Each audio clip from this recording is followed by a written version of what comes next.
Hello everyone, welcome back into this channel, and today I would like to show you the tutorial how to make shared spreadsheet on your Google Sheet by iOS or iPhone.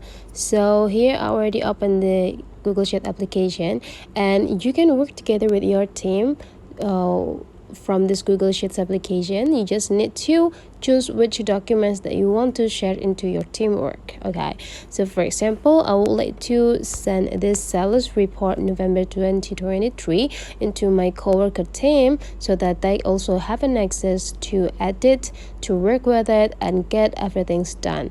Okay, so after you choose the documents, there will be several ways. You can open this document first, and after that just click these three small dots. Now you can just go click a share and export, and now you just need to go click share or manage and access, but I suggest you to click manage and access. When you go in manage and access, you just need to change the general access from restricted into anyone with the link.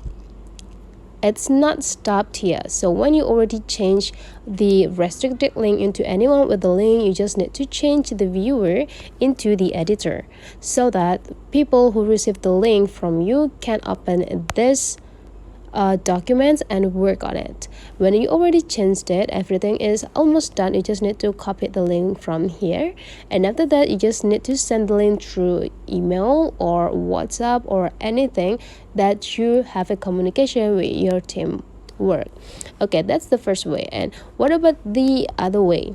Okay, I would like to change it into the restricted.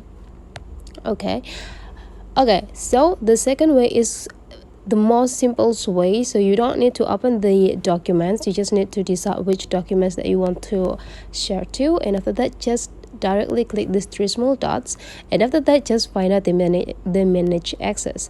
You just need to click it. Just do the same, change the restricted into the anyone with a link, and don't forget to change the viewer into the editor. Okay, and all of the process is kind of like the same. Copy the link and you are ready to send the link into your coworkers or teamwork. So that's the way how to make or create shared spreadsheet on a Google Sheet application. If you find out this tutorial is useful for you, don't forget to subscribe into this channel.